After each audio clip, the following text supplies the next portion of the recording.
इस वीडियो में हम माइक्रोसॉफ्ट वर्ड 2007 के होम मेन्यू के बारे में डिटेल से चर्चा करेंगे। इसके क्या क्या फीचर्स हैं और क्या क्या डे पर डे लाइफ में इसका उपयोग है। तो आइएगा हम जानते हैं होम मेन्यू क्या है। तो यह मेन्यू हमें क्या क्या फीचर्स प्रोवाइड करवाता है, तो डिटेल से चर्चा कर लेते हैं। इस मेन्यू का सबसे अधिक उपयोग टाइपिंग से संबंधित कार्यों को करने के लिए किया जाता है, जिसा आपको बोल के समझाया भी जा रहा है और ऊपर स्क्रीन पर आपको लिखा हुआ भी डिस्प्ले हो रहा है। Home menu. होम मेन्यू इसके निम्न फीचर्स होते हैं, जिसे हाईलाइट करके अच्छे से समझाया गया है। पहला इसमें फ़ॉन्ट। इसका उपयोग अलग अलग भाषाओं में टाइपिंग करने के लिए किया जाता है, जैसे हिंदी, अंग्रेजी, उर्दू और संस्कृत। जैसे हम आपको प्रैक्टिकल करके दिखाते हैं। जैसे आपको कर्सर से नज़र आ रहा है फ़ॉन्ट, तो ये फ़ॉन्ट मेन्यू जैसे यहाँ पर लिखा हुआ डिस्प्ले ऊपर का आ रहा है, इस पर जैसा डिस्प्ले भी हो रहा है। ये जैसे हम कर्सर टेक रहे हैं, इस पे शो भी हो रहा है फ़ॉन्ट। जैसे हम इस पे क्लिक करेंगे तो बहुत सारे ढेर सारे फ़ॉन्ट भी यहाँ पे खुल जाते हैं, जो अलग अलग भाषाओं के और एक ही भाषा की अलग अलग डिज़ाइनिंग और थीम्स के रूप में उपलब्ध है। जैसा भी हमें चाहिए वैसा हम इच्छानुसार उपयोग करके काम में ले सकते हैं। तो मैं प्रैक्टिकली आपको दिखाऊंगा। जैसे आपको स्क्रीन पर नज़र आ रहा है, ये प्रैक्टिकली लिखा हुआ जालावाड़ है। इनको मैं इंग्लिश में फ़ॉन्ट चेंज करके दिखाता हूँ। जैसे ये आपको सेलेक्ट करके फ़ॉन्ट चेंज करूँगा। जैसा ये फ़ॉन्ट है कैमरी में, ये भी जैसे हम क्लिक करेंगे तो कैमरी में हो जाएगा, जैसे कैमरी। और अगर इसी को हम चेंज करते हैं, जैसे Arabic typing type type settings में, तो ये क्लिक करते हैं, जो कोई से चेंजेज हो जाता है, तो आप इच्छा अनुसार चेंज कर सकते हो। इसके बाद हम नेक्स्ट की बात करते हैं, फ़ॉन्ट मेन्यू। फ़ॉन्ट मेन्यू जिससे आपको पता चल रहा, फ़ॉन्ट का मतलब होता है साइज। तो इसका उपयोग क्या है? इस मेन्यू का उपयोग जो है, ये अक्षर को छोटा बड़ा करने के लिए किया जाता है। यहाँ पे हम दो प्रकार से अक्षर को छोटा बड़ा कर सकते हैं। जैसा कर्सर के माध्यम से हम दिखा रहे हैं आपको, ये कैपिटल ए और स्मॉल ए है। इस पे क्लिक कर करके भी, जैसे है इस पे हम बड़े पे क्लिक करता जा रहा हूँ तो ये साइज बढ़ती जा रही है। छोटे पे क्लिक कर रहा हूँ, छोटे ए पे, स्मॉल ए पे, तो ये साइज घटती जा रही है, जैसे डिस्प्ले पे आपको नज़र भी आ रही है। एक तरीका तो ये हुआ। एक तरीका, जैसे ये 20 लिखे हुए हैं, इस जगह हम डायरेक्ट ही जितने भी तरीके का फ़ॉन्ट चाहिए, जैसे 20 लिखे, मैं चाहूँ कि इसको मैं 30 लिख दूँ, तो यहाँ 30 पे क्लिक, जैसे 30 डालता हूँ मैं यहाँ, तो ये 30 पे हो जाएगा। और ये 30, और या फिर ऐसा ना करें तो डायरेक्ट ही हम इस पे, जैसे 20 है तो इसमें 25, 30, जैसे देखो आपको ये लग रहा ना, साइज छोटा बड़ा हो रहा है। इस प्रकार से हम इसको कटा बढ़ा सकते हैं। फ़ॉन्ट का इतना ही उपयोग है खास। तो हम इसे 20 में था तो 20 में ही रहने दें, या फिर ऐसे ही रहने दो। चलो नेक्स्ट में हम आते हैं, थर्ड फीचर्स है इसका, बुलेट्स। तो बुलेट्स का क्या क्या उपयोग है? तो बुलेट्स इस मेन्यू का उपयोग बुक बनाने तथा नोट शीट को तैयार करने के लिए किया जाता है, जिसे चित्र में बताया गया है। चित्र सॉरी नीचे दर्शाए गए हमने ये, तो थोड़ा इसको ऊपर नहीं बता करके पहले ही डिस्क्राइब कर दिया किस तरीके से इसको साज सज्जा में काम लेते हैं। जैसे डॉट, गहरा डॉट, ये बुलेट्स हैं, ये गोलाकार सर्कल्स जो हैं, जैसे हम नोट्स के आगे लगाते हैं, ये वर्ग हैं, फोर डॉट्स हैं, एरो हैं, राइट्स का निशान, इन सब का उपयोग हम बुक को अच्छी साज सज्जा, नोट्स को तैयार करने के लिए करते हैं। इसके अतिरिक्त से भी अन्य बुलेट्स हैं जिनका हम उपयोग कर सकते हैं। देखो ये, तो बुलेट्स का ऑप्शन कहाँ होता है, किस तरीके से लगाया जाता है, तो कर्सर पे ध्यान दे। ये बुलेट्स जो हैं, ये बुलेट वाला 3 डॉट्स जो नज़र आ रहे हैं, 4 डॉट 4 ही, तो इस पे हम क्लिक करेंगे तो ये ढेर सारे बुलेट्स आपको नज़र आ जाएंगे। इसके अतिरिक्त भी बहुत सारे अन्य बुलेट्स हैं। तो डिफाइन से हम क्लिक करते हैं तो ढेर सारे, जैसे सिम्बॉल वाले बुलेट्स हैं, तो इस पे क्लिक करेंगे तो ये खुल गया। इस पे किसके बाद पिक्चर वाले बुलेट्स पे हम क्लिक करेंगे, पिक्चर वाले बुलेट्स ओपन हो जाएंगे, जैसा ये आपको नज़र आ रहा होगा। पिक्चर वाले बुलेट्स आपको नज़र आ रहे हैं, ये ये ढेर सारे। इस प्रकार से आप काम में ले सकते हैं, जिनको हमने नीचे भी दर्शाया है और दिखाया है। देखो, हम बात करते हैं ये बहुत सारे ऐसे, जैसा आपको चाहिए वैसा बुलेट्स आप काम में ले सकते हैं। पिक्चर वाले बुलेट्स की बात करें तो ये पिक्चर वाले बुलेट्स, जैसे हमने हमारे चैनल का लोगो दर्शाया है, इस प्रकार से आप बुलेट्स का उपयोग कर सकते हैं। तो मेन खास जो ध्यान देना आपको, तो बुलेट वाला ऑप्शन कहाँ है, तो ये फोर डॉट पे क्लिक करोगे तो ये ओपन होगा। तो इसे ओपन करके आप इच्छा अनुसार सेलेक्ट करके डबल क्लिक करके इस बुलेट्स को चेंज कर सकते हैं, लगा सकते हैं, हटा सकते हैं। इसके बाद आता है नंबरिंग। नंबरिंग इसका उपयोग भी बुक एंड कंपटीशन एग्जाम में पेपर फॉर्मेट को तैयार करने के लिए किया जाता है, जैसा इसमें लिखा हुआ है और दिखाया भी जा रहा है। जैसे क्वेश्चन की फॉर्मेटिंग करते हैं, विकल्प ऑब्जेक्टिव एलिकेशन होते हैं ABCD, तो इसमें हम दर्शाते हैं। चलो हिंदी का पेपर तो इसमें ए बी लिखते हैं, ब भी लिखते हैं, से द, ऐसे ऑब्जेक्टिव क्वेश्चन का फॉर्मेट तैयार करते हैं रोमन संख्याओं की, जैसे फॉर्मेट सब कुछ इसमें दिखाया गया है। देखो ये डिजिट्स वाले हैं और ये रोमन संख्याएं वाले हैं, कैपिटल लेटर स्मॉल लेटर वाले हैं, ये फर्स्ट सेकंड थर्ड वाले, ये सभी बुलेट्स की थीम से हैं। तो बुलेट्स कहाँ हैं, तो ये जैसे होम मेन्यू के फीचर्स में नंबरिंग पे हम बात करते हैं, बुलेट्स के सहारे ही हैं। 1 से 4 तक लिखा है, इस पर क्लिक करते हैं तो देखो बहुत सारे ढेर सारे नंबरिंग सिस्टम्स के फॉर्मेट हमको बने बनाए अवेलेबल हैं। जिस इस पर क्लिक करते हैं वैसा ही इसमें फॉर्मेट क्लिक हो जाता है और वो अच्छे से कार्य कर पाता है। इसके बाद हम बात करते हैं, नेक्स्ट है बोल्ड। बोल्ड इसका उपयोग किसी अक्षर को गहरा काला करने के लिए किया जाता है। जैसे हम बात करें झालावाड़ है, बीकानेर, ये ऑलरेडी बोल्ड है, इसे अनबोल्ड करना, तो इस पे जैसे कर्सर पे दिखाया जा रहा है, इसको अनबोल्ड करते हैं तो कम गहरा हो गया। फिर इस पे क्लिक करते हैं, जैसा आपको दिखाई दे रहा है ये बोल्ड, ये गहरा, इसे आप कर सकते हो। इसकी शॉर्टकट कमांड भी कंट्रोल बी, डायरेक्ट कीबोर्ड की मदद से हम कंट्रोल बी सिलेक्ट करके करेंगे तो ये कमांड कार्य करेगी।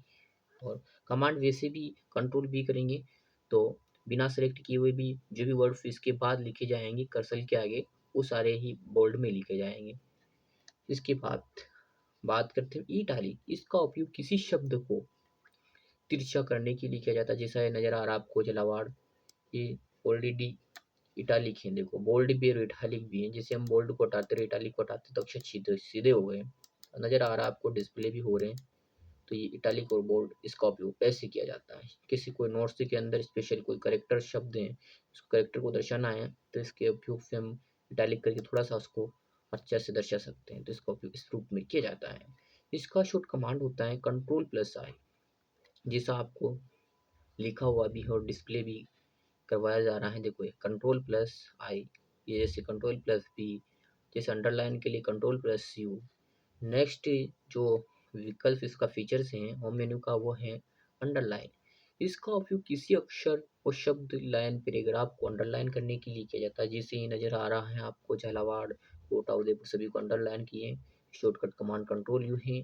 अंडरलाइन निम्न प्रकार की होते हैं, देखो सिंगल अंडरलाइन, जैसा प्रैक्टिकल में नजर आ रहा है आपको, single underline, double underline, thick का मतलब गहरा अंडरलाइन, डॉट डॉट वाला अंडरलाइन, डॉट डैश अंडरलाइन, इसके बाद dot dot dash underline, wave underline, ये सभी अंडरलाइन के प्रकार है।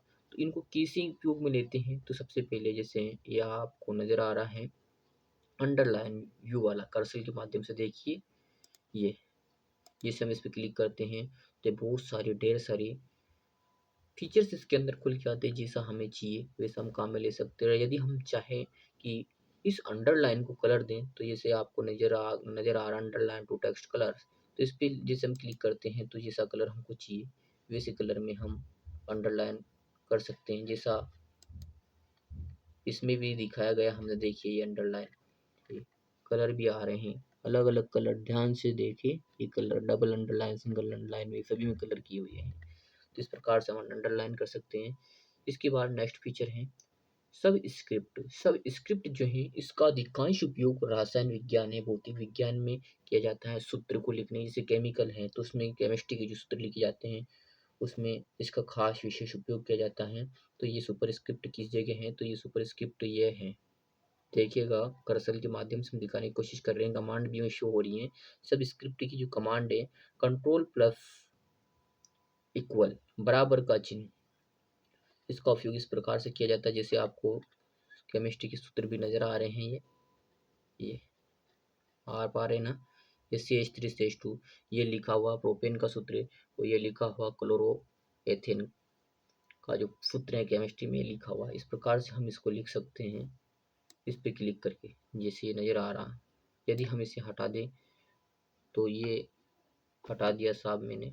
अगर यदि हमें लिखना है तो इसके आगे 2 लिखना, 3 लिखना, कीबोर्ड की मदद से 4 लिखना तो 4 लगा सकते हो, तो फिर ये सी काम करेगा। इसके पैर में लगेंगे, पैर में लिखे जाएंगे। नेक्स्ट, गणित में घनमूल, गणित में घनमूल वर्गमूल को प्रदर्शित करने के लिए भी सब स्क्रिप्ट का प्रयोग किया जाता है। इसी प्रकार आती है सुपर स्क्रिप्ट। इसका उपयोग जो 9th नंबर का इसका उपयोग रासायन विज्ञान, भौतिक, गणित सभी में किया जाता है। जैसे गणित के सूत्र लिखा है, जैसे 2 की घात 3 है, 5 की घन है, 10 की घात है, तो इस प्रकार से लिखने के लिए सुपर स्क्रिप्ट का उपयोग किया जाता है। इसके बाद नेक्स्ट है change of case. Change of keys जो है, इसका उपयोग देखो अच्छे से एक्सप्लेन किया है। इसका उपयोग केवल अंग्रेजी वर्णमाला के शब्दों को कैपिटल लेटर, स्मॉल लेटर, अर्थात पैराग्राफ में पहले वर्ड को स्मॉल लेटर और कैपिटल लेटर में लिखने के लिए किया जाता है। Change of case, change of case को 5 भागों में डिवाइड किया है। सेंटेंस केस है, लोअर केस है, अपर केस है, catalyse etch word, etch word है, सॉरी वर्ड नहीं है ये, वर्ड केस और टॉगल केस। जैसा ये बताया गया है, टॉगल केस है, की को डिस्क्राइब भी किया है। तो ये कैसे ओपन होते और कैसे काम करते, तो कर्सर पर ध्यान दें। जैसा आपको नजर आ रहा होगा कि ये केस देखो इधर है, ये यहाँ पे कर्सर से नजर आ रहा है एक केस। इस प्रकार से आप क्लिक करोगे तो सारी केस आगे, sentence case, lower case, upper case, capitalize और टॉगल केस। इसके बाद हम हकीकी को कहाँ कैसे क्या उपयोग है तो बात करते हैं, कैसे काम करते हैं, तो अच्छे से देखिएगा। पहला आता है इसमें सेंटेंस केस।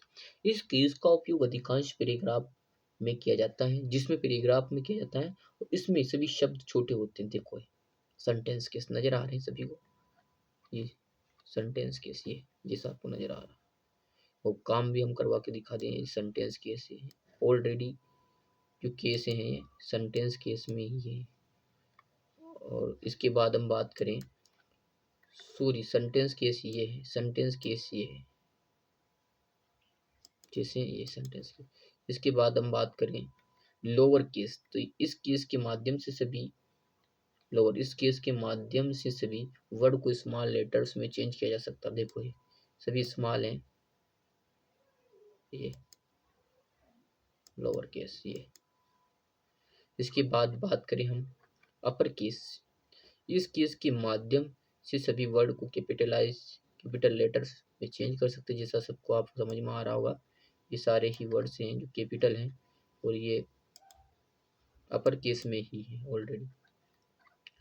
जैसे ये है, इसके बाद कैपिटलाइज इच वर्ड, इस केस के माध्यम से सेंटेंस के सभी पहले वर्ड को कैपिटल लिखा जा सकता है। जैसे आपको नजर आ रहा है कैपिटल है, ये कैपिटल है, बाकी सब छोटे हैं, ये यू हैं, के हैं, सभी कैपिटल्स लिखी हुई है। तो इस प्रकार से हम कैपिटलाइज इच वर्ड्स केस का उपयोग करते हैं। डब्ल्यू है, पहले बताया था मैंने ये। इसके बाद आते हैं हम टॉगल केस, तो इस सेंटेंस, इसका उपयोग जो है इस केस में हम पहले वर्ड को स्मॉल लेटर्स में और बाकी को सभी को कैपिटल लेटर में लिखा जा सकते हैं, लिख सकते हैं। जैसे आपको नजर आ रहा है, ये नीचे नजर आ रहा है आपको, ये भी बाकी सब कैपिटल से नीचे, नीचे वाला है, बाकी ये नहीं है। ओनली जो है टॉगल केस है, तो टॉगल केस में ये आपको नजर आ रहा है, बी छोटा है, बाकी सब के बड़े हैं, नजर आ रहा ना, ऐसा है।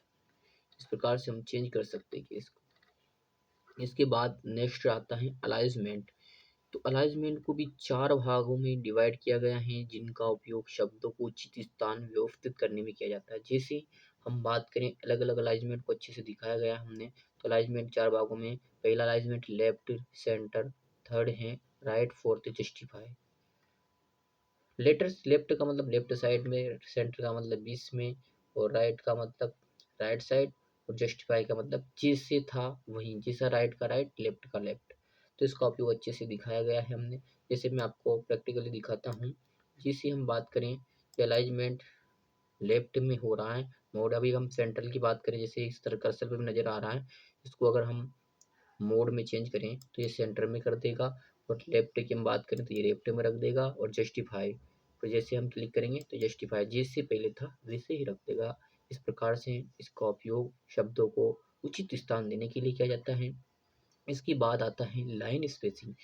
इसके माध्यम से हम लाइनों के मध्य की दूरी को कम या ज़्यादा कर सकते हैं, जैसे आपको प्रैक्टिकली हम बताते हैं।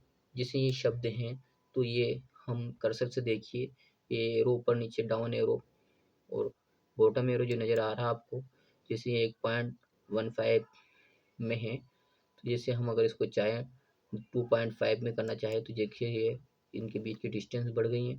अगर हम और बढ़ाना चाहें 3 में तो ये और बढ़ जाती हैं।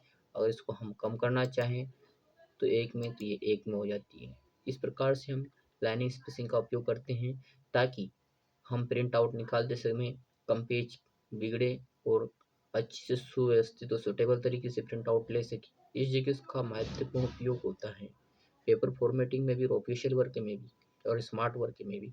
इसके साथ हम बात करें ऑल बॉर्डर। इसके माध्यम से हम बॉर्डर, शब्दों के चारों border right left bottom top में लगा सकते हैं। जैसा हम प्रैक्टिकली बात करें, जैसा है कोटा और उदयपुर हैं तो क्लिक करके हम बता रहे हैं आपको। जैसे ये बॉटम बॉर्डर है, ये टॉप बॉर्डर तो टॉप ऐसे लगेगी। इसके बाद हम बात करें लेफ्ट बॉर्डर, लेफ्ट ऐसे लगेगी। राइट की बात करें तो जैसे इसमें नजर आ रहा है वैसे वैसे हम इस पर क्लिक करके बॉर्डर लगा सकते हैं, जिससे आपको समझ में आ ही रहा होगा। फाइंड, इसके माध्यम से हम किसी भी शब्द को, पैराग्राफ या किसी बुक हो पैराग्राफ, उसमें से हम ढूंढ सकते हैं और काउंट कर सकते हैं। जैसे मानते हम कंट्रोल एफ जैसे हम दबाते हैं, या फिर हम सर्चिंग में जैसे यहाँ जाकर के हम यहाँ पे क्लिक करते हैं फाइंड पे, तो जैसे हम चाहें कि इसमें कहाँ पर आई आया हुआ है तो आई पे जैसे हम क्लिक करेंगे, और ये कह रहा है फाइंड नेक्स्ट, फाइंड नेक्स्ट पे जैसे हम क्लिक करेंगे तो अपन को ये फाइंड करके दिखा देगा, और ये हाईलाइट करके दिखा देगा, रीडिंग हाईलाइट। तो ये हमें बता देगा कि किस जगह आई आया हुआ है। देखो ये दिखा रहा है, ये आई इस जगह आया हुआ है, इस प्रकार से बता सकता है। इसके बाद रिप्लेस, इसके द्वारा हम किसी भी पैराग्राफ में किसी शब्द की कोई मिस्टेक हो जाए तो पैराग्राफ से इसमें शब्दों को रिप्लेस करके बदला जा सकता है।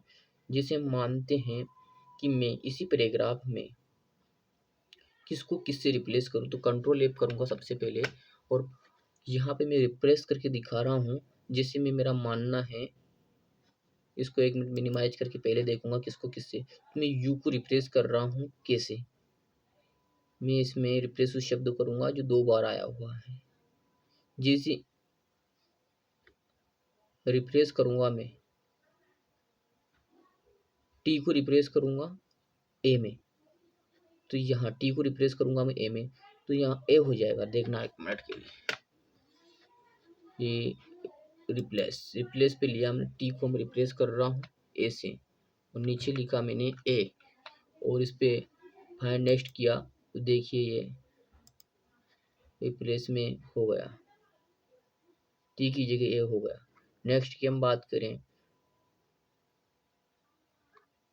इस प्रकार से थीम से भी दिखाई गई और प्रैक्टिकली भी दिखाया जाए। Change of style, change of style का उपयोग, जैसे ये चेंज ऑफ स्टाइल आपको नजर आ रही है, इस प्रकार से हम इसका उपयोग कर करके शब्दों के स्टाइल को हम चेंज कर सकते हैं। और ये थीम से भी नजर आ रही होगी आपको इस प्रकार से। इसके बाद आता है फ़ॉन्ट कलर।